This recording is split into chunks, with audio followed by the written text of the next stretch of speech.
Si ça vous regarde, ça nous regarde. Bonjour à toutes et à tous et bienvenue dans votre émission de société. Nous allons parler cette semaine histoire et architecture. Nous allons parler de la seconde reconstruction post-Seconde Guerre mondiale. Juste avant et pendant la libération, certaines communes vosgiennes ont été particulièrement meurtries, surtout en Déodacie. Comment ont-elles été reconstruites et surtout, quel regard portons-nous aujourd'hui sur ce patrimoine architectural qui continue de souffrir d'un certain manque de considération et pourtant, on évoque tout cela avec nos deux invités. Jean-Yves Henry, bonjour. Bonjour. Vous êtes un ex-chercheur, et notamment ex-ingénieur en chef au service patrimoine et inventaire de la région Grand Est. Merci d'être avec nous sur ce plateau. Et Elisabeth Thierry, bonjour. Bonjour. Vous êtes conseillère municipale à Corcieux. Corcieux, dont on va assez longuement parler, puisque c'est une commune assez emblématique de cette seconde reconstruction. Jean-Yves Henry, donc seconde reconstruction, évidemment, seconde reconstruction d'après-guerre de la Seconde Guerre mondiale, mais c'est vrai qu'il y a aussi la première. On va se focaliser sur la Seconde Guerre mondiale. On va avoir pas mal d'illustrations de certaines communes de notre département. Petit rappel historique tout rapide. La libération, évidemment, juste avant et même pendant la libération, avec certains bombardements, beaucoup de communes vosgiennes et surtout donc sur le côté est, en Déodacie, ont été particulièrement meurtries. Oui, on a tout un axe sur la montagne vosgienne hein, où on va avoir des destructions systématiques. Hein. En quelques jours, on va détruire les bourgs en commençant par Saint-Dié, on peut remonter à nous, Saint-Léonard, Saulcy, Gerbet-Pal, Ban-sur-Meurthe, Gérardmer, et puis la Bresse. Il y a eu... Qui sont systématiquement détruites parce que c'est le retrait des forces allemandes et nazies. Hein, politique de terre brûlée. Oui, politique de terre brûlée. Au niveau de la libération et des bombardements pour accompagner cette libération, quels ont été les dégâts, les secteurs qui ont été le plus impactés par les interventions alliées ou françaises ? Oui, alors là, on est plus côté Épinal, sur la plaine. Hein, dans ce secteur-là, hein, on a aussi Jean-Ménil plutôt, on a Épinal, on a Charmes, qui ont été touchés plus dans ces conditions-là, quoi. Un petit rappel historique précis sur Corcieux, Elisabeth Thierry. On va voir quelques photos justement tout juste après la libération de Corcieux. Donc Corcieux, il y a Saint-Dié-des-Vosges, il y a d'autres communes, Jean-Yves Henry l'a évoqué, mais c'est vrai que Corcieux a été particulièrement touché. Alors, on va voir quelques photos. 80% du bourg était détruit. Ouais. Oui. Donc les habitants se sont réfugiés dans les hameaux, dans les fermes. Mais c'est vrai qu'il ne restait plus rien. Alors, il restait le clocher de l'église, on le voit en photo, et on verra ultérieurement des photos de sa reconstruction. Mais voilà, il y avait presque quasi rien autour de l'église. Ah, il n'y avait plus rien. Il n'y avait plus rien. Oui, on peut le voir sur ces photos. Tout le bourg avait été brûlé par les Allemands. Jean-Yves Henry, Corcieux, c'est une des communes un peu emblématiques de cette de ces bombardements et de cette politique de terre brûlée. Oui, alors nous, au service de l'inventaire, on a voulu en faire un test, une étude pilote sur la reconstruction. C'était un sujet qui n'avait pas beaucoup intéressé jusque-là. Ouais. Et donc on a choisi une commune de taille moyenne pour que ce soit assez facile à traiter en quelques années, et puis essayer de reconstituer un peu cette histoire de la reconstruction, comment on a mis en place le MRU, le ministère de la Reconstruction et de l'Urbanisme, et quelle implication il a eu dans les plans de reconstruction. la raison d'être de cette émission initialement, c'était cette association Vosges Architecture Moderne qui a été créée en 2015, 18, pardon, 2018. On a fait un reportage chez vous à Corcieux, c'était en 2021. Voilà, tout ça pour dire que c'est tout récent le fait qu'on s'intéresse véritablement, Jean-Yves Henry, à ce type de patrimoine, à ce patrimoine de la reconstruction. Comment on explique le fait qu'on s'y soit intéressé si tardivement? C'est quand même pas un patrimoine trop emblématique et bon, sur lequel on va mettre des mesures de protection facilement. Ouais. Déjà, ça touche le cœur d'une ville et pas seulement un bâtiment, hein.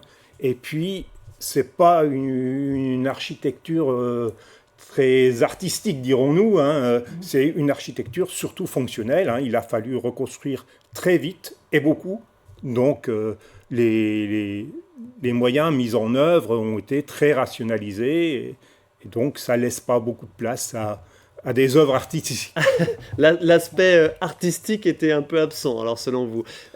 Elisabeth Thierry, on voit quelques images de votre commune, hein, de Corcieux, un reportage qu'on avait fait en 2021. Alors, on ne va pas s'arrêter tout de suite sur certains détails, mais l'esprit global de la reconstruction de Corcieux, quel était-il? Garder les voies principales. Ça a été complètement restructuré parce que Corcieux, avant-guerre, avait des rues assez tortueuses, hein. Ouais. Donc là, ça a été vraiment repensé pour favoriser la circulation. Les architectes de l'époque avaient pensé au développement de la circulation, du commerce. Et du coup, les rues avaient été complètement redessinées avec des axes plus larges et rectilignes. Alors un petit mot sur le bâti en lui-même, sur les maisons, sur la commune, la mairie, pardon, sur les bâtiments publics. Qu'est-ce qui a conduit, quels matériaux et quelle ambition dans... Jean-Yves Henry, on vient de le dire, on était vraiment sur une ambition uniquement fonctionnelle, usuelle. Alors, on va voir tout simplement l'intérêt de Corcieux là-dessus, parce que on a la rue principale, la rue de l'Hôtel de Ville. On va voir la première partie qui a été reconstruite d'un côté, et ce qui lui fait face, c'est la fin de la reconstruction. Et on va voir qu'entre les deux, il y a des choix esthétiques qui ont été faits. Et là, bon, de l'architecture fonctionnelle, on passe à une architecture un peu esthétisante quand même. Ok, alors restons sur le fonctionnel. L'idée, alors ça vaut pour Corcieux, mais ça vaut pour plein d'autres communes. L'idée, ça a été déjà quelque part de regrouper un petit peu les services administratifs. À Corcieux, on a vu la mairie, tout était un petit peu centralisé sur l'aspect administratif autour de la mairie. On était là-dessus, hein. Oui, oui. Donc on a un grand axe, hein, effectivement, qui va de la mairie à l'église. L'église qui n'était normalement pas dans la perspective de cet axe-là. Et puis, on avait prévu carrément des contre-allées sur le côté. Hein, c'est vraiment... Bon, on était en plein, comme le disait Elisabeth, en plein développement de l'automobile. Donc, on a voulu faire des voies très larges pour la circulation. Et puis, aujourd'hui, on est en train de tout rétrécir pour ralentir la circulation, pour redonner un peu de vie... et de verdure à ces rues, quoi. Mais voilà, pour le coup, Elisabeth Thierry, la largeur des rues permet aujourd'hui de remettre un petit peu de végétation. Un petit peu seulement, c'est parce difficile. que Saint-Dié, par exemple, a des rues et des trottoirs très larges, alors qu'à Corcieux, les trottoirs sont quand même juste bons pour une poussette, hein. C'est difficile à Corcieux de réaménager en laissant une place pour les piétons. L'aménagement du bourg n'est pas évident. Mais par contre, on essaye quand même de revégétaliser et de reperméabiliser, hein, les sols, notamment au niveau Il y a des commune, problématiques, mairie, il y a des problématiques d'urbanisme moderne qu'il n'y avait pas au moment de la seconde reconstruction. Maintenant, on veut faire la part belle aux piétons, aux cyclistes, et puis mettre en valeur les monuments emblématiques, enfin les bâtiments emblématiques à la mairie, l'église, en donnant de la verdure pour apporter un petit peu plus de chaleur quand même au bourg. Autre illustration, on va voir quelques images de Saint-Dié-des-Vosges. Jean-Yves Thierry, rappelez-nous je veux dire, évidemment, qui dit Saint-Dié-des-Vosges, qui dit reconstruction, dit Prouvé, Jean Prouvé, et puis le Corbusier, bien sûr, l'architecte et urbaniste. Qu'est-ce qui a de nouveau conduit la politique de reconstruction de la ville de Saint-Dié, qui était une grosse ville, évidemment. Oui, alors je ne vais pas trop m'engager sur une polémique de la reconstruction avec Le Corbusier. Bon, il y a eu un projet qui a été établi, mais ce n'était pas lui qui était l'architecte intronisé par l'État. Il faut voir que j'ai parlé du MRU, du ministère de la Reconstruction et de l'Urbanisme. C'était une énorme machine et qui désignait ces architectes, et c'était eux qui étaient chargés de la reconstruction. D'accord. Et qui avaient des visions sûrement un peu plus étroites que celles de Le Corbusier. Mais bon, aujourd'hui, on ne sait pas ce que serait. Un peu plus usuel et moins artistique, comme vous avez dit tout à l'heure. Oui, c'est ça. Bon, il y avait une urgence, évidemment. Oui. Mais c'est vrai que... On parlait de Corcieux, comme d'autres communes, évidemment, dans notre département, en 10 ans, quasi tout était reconstruit, 45-55. Par rapport à Saint-Dié, qu'est-ce qui a conduit la reconstruction qu'on connaît aujourd'hui, Jean-Yves Henry? Pareil, des grands axes. Oui, sur Saint-Dié, on est déjà dans une beaucoup plus grosse ville, donc on va reconstruire par îlot. Chaque îlot est confié à un groupe d'architectes qui va proposer, et puis on a un architecte départemental qui vise tous les plans et qui va les harmoniser et veiller à ce qu'on respecte bien les règlements d'urbanisme de l'époque. Il y a des règles architecturales qui sont mises en place. Ok. Il y avait de l'ambition quand même, parce qu'à Corcieux, dans les plans de l'architecte en chef, il était prévu d'y faire une piscine, par exemple. Ils avaient prévu quand même quelque chose d'ambitieux. Bon, ça ne s'est pas fait, mais pour un petit bourg, en tout cas, il y avait une volonté quand même d'un développement futur. Avant de rentrer dans le détail sur quelques points architecturaux de cette fameuse seconde reconstruction, un petit mot, Jean-Yves Henry, sur le regard global qui est posé sur ce patrimoine. Il y a le fameux label ville du XXe siècle, par exemple pour Saint-Dié-des-Vosges. Sur d'autres communes dans notre département, on a l'impression qu'il n'y a pas grand-chose par rapport à la valorisation et au maintien d'un certain bâti donc de cette période. On en est où? On en est au balbutiement du regard nouveau posé sur ce patrimoine? Bon, il y a pas mal de choses qui sont en cours, qui tardent à se mettre en place un peu. Bon, moi, je vois ça de mon point de vue. Moi, je ne suis pas du tout élu ni responsable de quoi que ce soit. On est sur du constat. Oui. Donc, effectivement, pour moi, ça tarde parce que plus le temps passe, plus on est dans la rénovation. Et quand on est dans la rénovation, automatiquement, on est dans la dénaturation. Surtout avec les grandes tendances d'aujourd'hui, qui sont l'isolation à tout prix, qui est vraiment un plus pour des économies d'énergie et pour baisser les émissions de gaz à effet de serre. À condition qu'on ne fasse pas de ce qu'on appelle l'ITE, l'isolation thermique par l'extérieur. Parce qu'à ce moment-là, tout caractère architectural disparaît.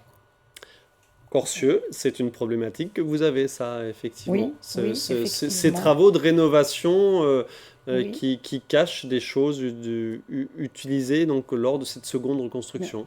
Corcieux, par exemple, nous avions des belles portes en bois, des portes palières qui disparaissent pour des portes en VMC. À l'occasion d'isolation et de réfection avec des fenêtres PVC, on enlève les volets à persiennes, qui étaient la petite touche un petit peu caractéristique de la reconstruction, enfin pour notre bourg. Ouais. C'est vrai que...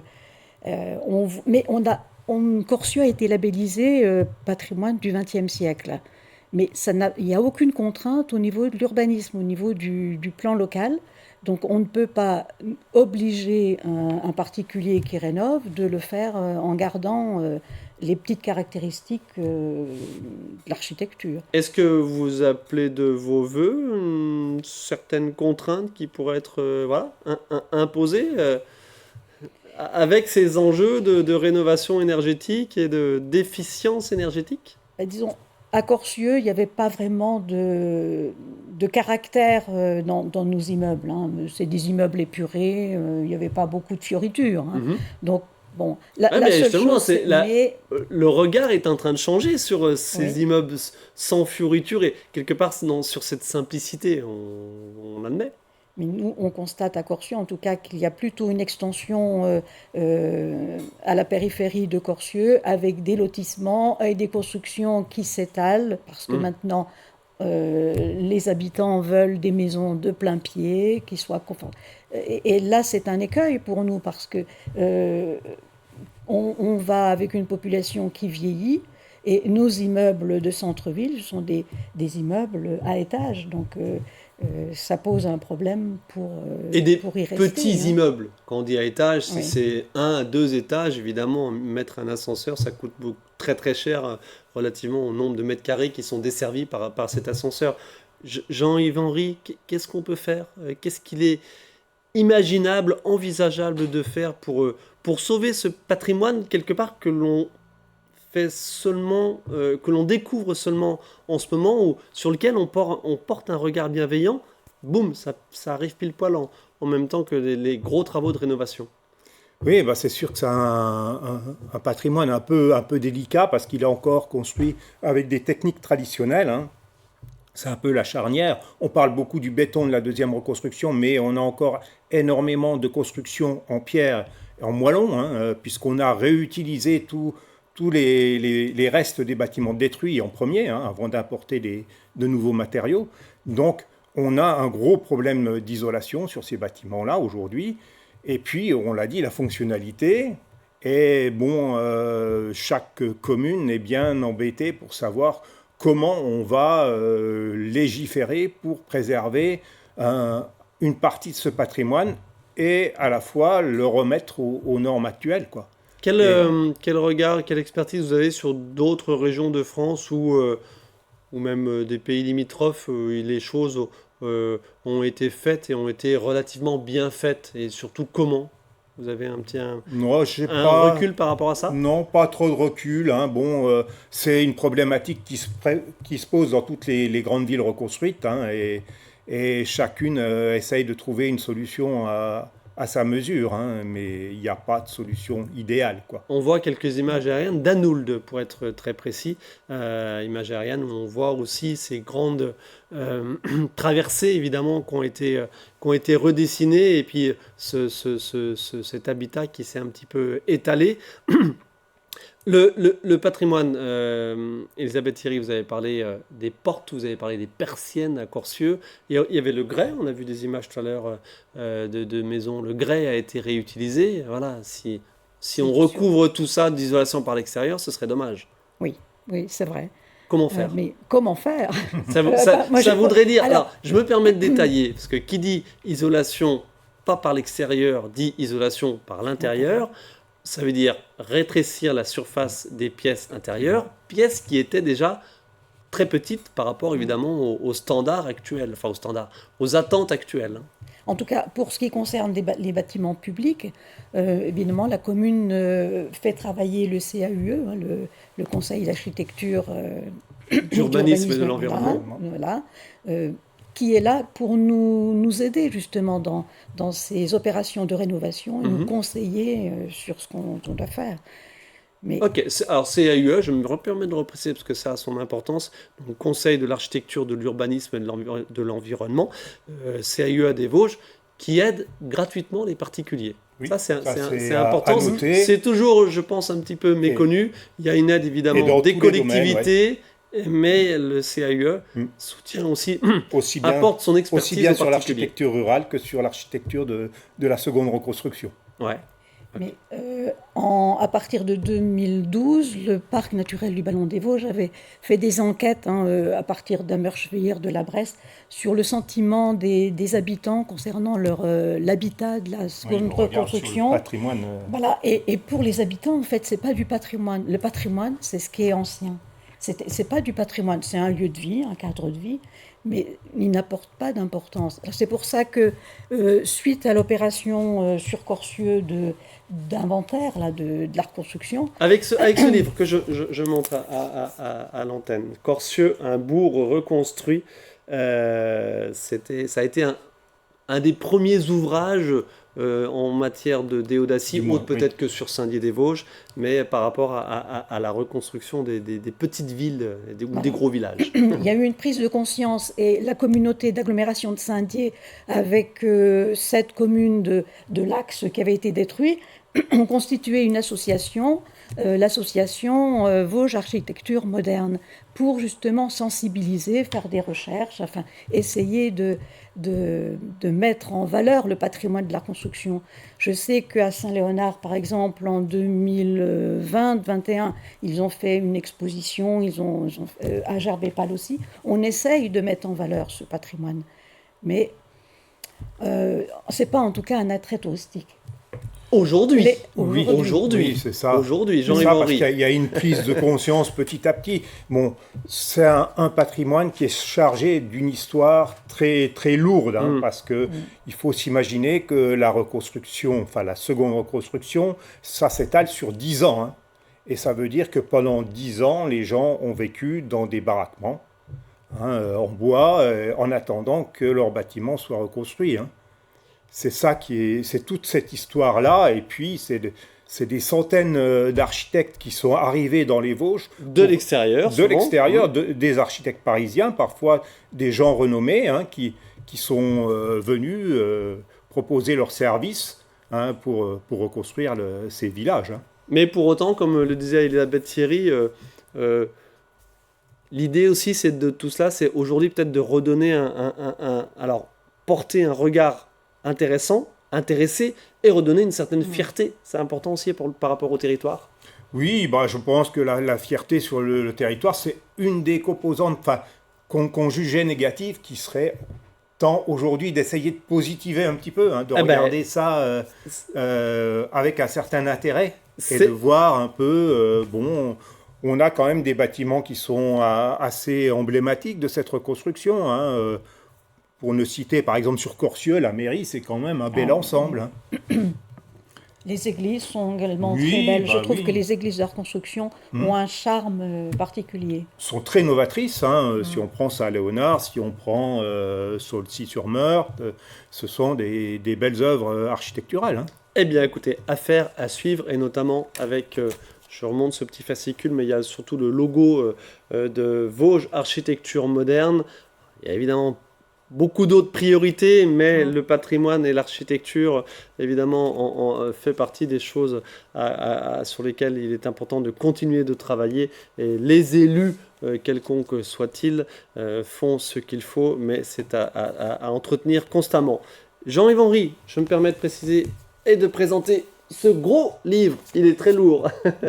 Vous venez de publier l'habitat rural des Hauts-de-Vosges. Alors là, on n'est pas sur le patrimoine des villes moyennes ou des villes comme Saint-Dié-des-Vosges. On est vraiment sur le patrimoine rural, sur les fermes. Et même si, bien sûr, il y a des fermes qui ont été détruites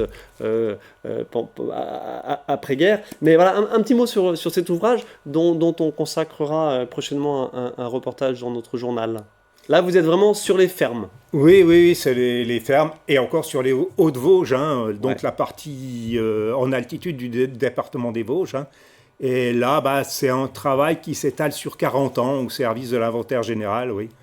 Bon, moi, j'en ai repris que la moitié, mais bon, et pas en continu. Il y a l'aspect, il y a l'aspect historique, c'est super intéressant dans le sens où, aspect historique, aspect architectural, aspect fonctionnel, aspect visuel, plein de petits détails sur les caves, par exemple, dans les anciennes fermes, et puis les problématiques de valorisation et de réaménagement actuel de tout ce patrimoine. Oui, c'est encore un grand enjeu qui rejoint un peu celui de la seconde reconstruction. Bien évidemment. Comment protéger, préserver, rénover tout cet habitat. Et donc, c'est une question dont doivent se saisir tous les élus. On vous retrouve sur le terrain avec ce bel ouvrage, avec des partenaires comme Damien Parmentier, l'historien, et citons les autres partenaires. Mireille Bénédicte Bouvet, Jacques Guillaume pour les textes, Jérôme Rimbaud pour la partie alsacienne, parce qu'il y a une toute petite partie, et puis Francine Rose pour ce qui est des vêtements. C'est fait, c'est important. Mais parce que c'est vraiment... citer le photographe Simon Durand, à qui on doit la majorité des illustrations. L'habitat rural des Hauts-de-Vosges, du territoire à la ferme, c'est aux éditions des Lieux-dits. Voilà, on aura l'occasion d'en reparler. Merci infiniment de votre participation à cette émission à tous les deux. On aura peut-être l'occasion d'y revenir avec d'autres communes, avec peut-être des politiques publiques nouvelles sur ce patrimoine architectural de la seconde reconstruction dans les Vosges en général, mais c'est vrai plus particulièrement en Déodacie. Merci beaucoup. Merci pour cette invitation. Je me permets de repréciser, il y a des visites, par exemple sur la commune de Corcieux, il y a un circuit de visites qui permet de découvrir les sites emblématiques de cette seconde reconstruction, circuit audio, etc. Voilà, sur l'aspect touristique aussi, bien sûr. Voilà. Merci à tous les deux. Merci beaucoup. Merci à vous de votre attention. On se retrouve la semaine prochaine pour une nouvelle émission.